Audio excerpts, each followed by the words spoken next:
Guys, how you going? We're back here at Wedge again with another episode of On the Bench. Today we're going to be teaching you to tie the Mulloway rig that I find I have the most success with in shallow gutters. Now the thing with Wedge Island is the gutters are not deep, they're very shallow.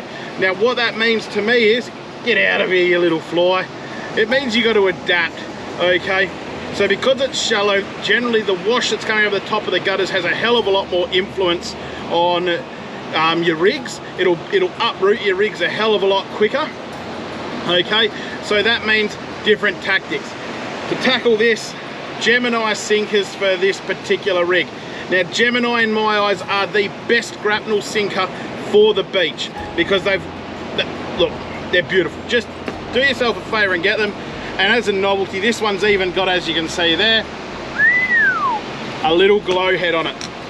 All right, making your Mulloway rig is super simple, okay? We're making this one again for Elvies because precisely and honestly, Elvies are the best surf reel on the market for a multitude of different reasons, and they never ever can let you down. There's absolutely nothing that can go wrong with them. But this isn't an LV plug, this is about making a rig.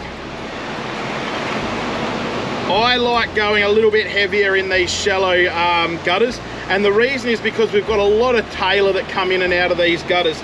So if you use your standard 40-pound leader, you're probably going to be getting bitten off a little bit. This is 60. I do find even 60 at times is hard. But look, first things first, tie your grapnel on, okay? Any knot is going to be fine, any knot, okay?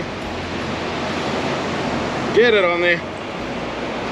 Lube her up because you always need lube. No point going in dry. Cut it off, okay. So as for the length of your leader, that's going to be purely up to you. Personally, you know, a good arm's width is pretty good. Makes for a longer rig. But because we're going to be, oh look, slightly shallower, we're going to cut it down. So make your rig to the place you're fishing, all right? That's pretty simple. Shouldn't need to explain that to you. Once again, tie it on. And would you believe that we're already almost through this rig? So what we've tied the line onto here is a Shogun 3-way crane. Now when it comes to crane swivels, once again, I only believe in using the best, especially when we're in fresh gutters here, no reef, bugger all chance of losing gear. Spend the money because it's only going to benefit you in the long run. So now that we've got our Shogun 3-way crane down to our Gemini grapnel sinker on our leader, we're going to put this fella aside, all right? Let's just lay it there for the time being. What we need now is a short bit of leader, okay? You can see there. Pretty good. We're going to snell these hooks. Now remember in a previous episode on Back on the Bench, I showed you how to snell hooks. Just watch it, okay? And you'll know exactly what you're doing. So on the bottom hook, whether you snell it or you uni knot it or you blood knot it, do what you want. And the reason you can do what you want is because I'm not your mum. Lube her up, pull her down, and away you go. Lube her up and pull her down. Well, sorry kids. Okay. As for this snell here, I'm going to tie a different snell, which I will show you in future episodes. No need to lube that up. And to be honest with you, this particular snell probably isn't as strong as the silly snell that I've already showed you. But now that that's on, we want to pull that tight on the bottom hook, pull that tight there, and use the handle of your scissors, guys. This is a good tip because you're not going to pull the rig and your hooks into your hands. That's a positive. Trust me, you don't want to be all the way out of Perth and have a hook through your hand because chances are, bloody flies, you'll be traveling back to get it fixed, okay? Once again, any knot you like on the top there. If you don't know knots, tie lots. Probably don't recommend you do that, but once again, that's done there. Trim that off. Once again, braid scissors in the hook, pull it nice and tight.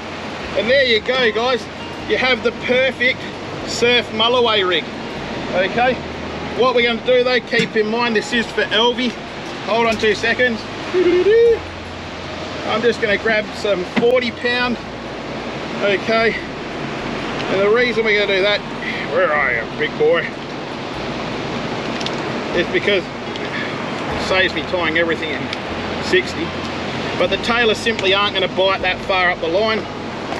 Cut that there, short little piece. The reason you need the LV, the double swivels on the LV is purely for the line twist. Nothing more, nothing less, okay? It eliminates it. Guys, don't use too big of swivels if you're on the LVs. Too big of swivels and they're certainly not going to pull the line twist out. Pull it there. Okay. So keep in mind in this video we've talked about lubing it up, pulling it down and pulling it tight, okay?